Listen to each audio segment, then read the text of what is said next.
पूर्व लेखपाल ने लिखी अफसरशाही एक अनसुनी कहानी। किताब ने खोल दी बड़े अधिकारियों की पोल। अफसरशाही के अंधेरे सच का दावा। लेखक ने सबूतों के साथ उठाए गंभीर सवाल। खबर पश्चिमी उत्तर प्रदेश के जनपद मुजफ्फरनगर से है। देश की व्यवस्था और अफसरशाही पर गंभीर सवाल खड़े करते हुए लेखक एवं संपादक जय भगवान अग्रवाल पटवारी ने अपनी पुस्तक के माध्यम से बड़ा दावा किया। जारी प्रेस विज्ञप्ति में उन्होंने कहा कि उनकी पुस्तक में अफसरशाही, माफिया, गठजोड़, किसानों के शोषण, फर्जी मुकदमों और भ्रष्टाचार से जुड़े मामलों को ठोस दस्तावेजी सबूतों के साथ उजागर किया गया है। लेखक के अनुसार इस पुस्तक में बताया गया है कि किस तरह कुछ अधिकारी माफियाओं से मिलकर सरकारी संपत्तियों का दुरुपयोग करते हैं। किसानों की जमीन और फसलें लूट ली जाती हैं और ईमानदार कर्मचारियों को झूठे मामलों में फंसाया जाता है। पुस्तक में यह भी दावा किया गया है कि सच्चाई सामने लाने वालों को डराया धमकाया जाता है और फर्जी मुकदमों के जरिए उन्हें जेल तक भिजवाने की कोशिश की जाती है। प्रेस विज्ञप्ति में कहा गया है कि पुस्तक में दिए गए सभी तथ्य, प्रमाण और साक्ष्य QR कोड स्कैन करके भी देखे जा सकते हैं, ताकि कोई ये ना कह सके कि आरोप बिना सबूत के हैं। लेखक का कहना है कि उन्होंने पुस्तक केवल अपनी पीड़ा बताने के लिए नहीं, बल्कि देश की आम जनता, किसानों और ईमानदार लोगों की आवाज बनने के लिए लिखी है। लेखक ने यह भी बताया कि इस पुस्तक को उन्होंने राष्ट्रपति, प्रधानमंत्री, मुख्य न्यायाधीश, उत्तर प्रदेश के मुख्यमंत्री, मानव अधिकार आयोग, CBI, प्रवर्तन निदेशालय, राज्य के वरिष्ठ प्रशासनिक और पुलिस अधिकारियों सहित कई संवैधानिक पदों पर बैठे लोगों को पत्र के साथ भेजा है, ताकि पूरे मामले की निष्पक्ष और उच्च स्तरीय जांच हो सके। जय भगवान अग्रवाल ने मांग की है कि पूरे प्रकरण की निष्पक्ष जांच कराई जाए, दोषी अधिकारियों और माफियाओं को सख्त सजा मिले, उन्हें और उनके परिवार को सुरक्षा प्रदान की जाए, झूठे मुकदमों में फंसाने की किसी भी कोशिश को रोका जाए। उन्होंने कहा कि यह पुस्तक उन लोगों के लिए भी एक संदेश है जो परेशान होकर हार मान लेते हैं। सच्चाई के साथ खड़े रहने वाले व्यक्ति को दबाया नहीं जा सकता। प्रेस विज्ञप्ति के अनुसार यह पुस्तक वेबसाइट और QR कोड के माध्यम से पढ़ी और डाउनलोड की जा सकती है। मामले की गंभीरता को देखते हुए यह मुद्दा अब केवल एक व्यक्ति का नहीं, बल्कि पूरी व्यवस्था की जवाबदेही से जुड़ा हुआ माना जा रहा है। इस पूरी पुस्तक को लेकर हमारे संवाददाता तनवीर मलिक, पुस्तक लिखने वाले लेखपाल पटवारी, लेखक से बातचीत किए हैं। आप भी सुनिए बातचीत में कुछ और चौंकाने वाली बातें उन्होंने बताई हैं। जनपद मुजफ्फरनगर से सचनामा न्यूज के लिए संवाददाता तनवीर मलिक की रिपोर्ट। इस समय हम मुजफ्फरनगर में मौजूद हैं और मुजफ्फरनगर में मीडिया सेंटर के पत्रकारों के साथ एक प्रेस कॉन्फ्रेंस की गई है और उस प्रेस कॉन्फ्रेंस में ये किताब यहाँ पर लॉन्च एक तरह से कह सकते हैं की गई है, जिसका नाम है अफसरशाही एक अनसुना सच।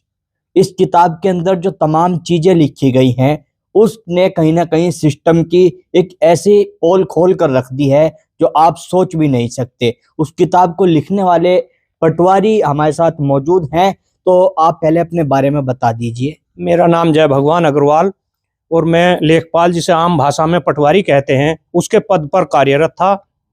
और मैंने और एक अन्य लेखपाल प्रताप सिंह ने माफियाओं के खिलाफ काम करा। सरकारी जमीनों को ग्राम सभा राज्य सरकार में निहित कराया और जनपद मुजफ्फरनगर में जिलाधिकारी, अपर जिलाधिकारी, तहसीलदार और उप जिलाधिकारी स्तर के अधिकारी, आप विश्वास नहीं कर सकते कि कोई IAS जिलाधिकारी लूट कर यहाँ से जा सकता है, गबन करके जा सकता है। इन अधिकारियों और माफियाओं के गठजोड़ द्वारा ये किया गया है जी। तो जो आपने जो एक किताब लिखी है, एक बार आप इसको पकड़िए, दिखा दीजिए एक बार दर्शकों को। यह किताब इस किताब में आपने कितने टोटल ऐसे अधिकारी हैं जिनका पूरा काला चिट्ठा आपने छाप दिया? इसमें 5 अधिकारी हैं। जिलाधिकारी श्री कौशल राज शर्मा, अपर जिलाधिकारी उस तत्कालीन है, उस समय 2014 में जो थे, डॉक्टर इंद्रमणि त्रिपाठी, अपर जिलाधिकारी श्री रामकिशन शर्मा, अपर जिलाधिकारी उप जिलाधिकारी जानसठ श्री उमेश मिश्रा, श्री राकेश कुमार, तहसीलदार जानसठ। और इस पुस्तक में मैंने सारे प्रमाण QR कोड के माध्यम से आप सबको उपलब्ध कराए हैं। आप जो भी बात आप अब यहाँ अपनी जुबानी बोल रहे हैं, जो किताब में लिखी गई हैं, वो तमाम सबूत के तौर पर साथ में मैंने लगाए हैं। आप इसकी प्रयास मैंने इस देश में कितने किए कि इनकी जांच हो, वे भी मैंने इसमें लगाए हैं कि अधिकारियों की इस देश में जांच भी नहीं होती, कार्रवाई कर की तो बात दूर। कितने समय लगा आपको ये किताब लिखने में? मैंने इन प्रमाणों को इकट्ठा करने में और किताब लिखने में मुझे पूरे 11 साल मेरे लग गए। लेकिन मैं चाहता हूं कि इस व्यवस्था में सुधार हो। ये मेरा प्रयत्न है कि इस व्यवस्था में सुधार हो। इस तरह समाज, सरकार और शासन को गुमराह करके अधिकारी किस तरह से एक झूठ का पहाड़ खड़ा करते हैं। लेकिन कुछ लोग आपकी किताब को लेकर इस तरह की प्रतिक्रिया भी दे रहे हैं कि किताब जब आपने लिखी है और जिस समय की आपने घटना इसमें दर्शाई है, जो तमाम चीजें बताई हैं, आप उस समय खुद सिस्टम का हिस्सा थे, अब तक आप क्यों चुप रहे? मैं चुप नहीं रहा। मैंने उसी समय से सीबीआई जांच के प्रयास किए, लिखा मैंने इसमें सब कुछ। मैं लगातार उसी समय से प्रयास कर रहा। मैंने प्रयास लगातार कर रहा, और जब मेरे प्रयासों का कोई फल नहीं निकला, कहीं से जांच नहीं हुई, आखिर में मैंने ये पुस्तक सारे सबूतों के साथ लिखी है। अब हो सकता है अधिकारी आज शाम तक मेरा हत्या करा दें और माफिया मेरे परिवार को मरवा दें, या मुझे फिर पकड़ शाम को मेरे खिलाफ मुकदमा लिखवा कर फिर जेल भेज दें।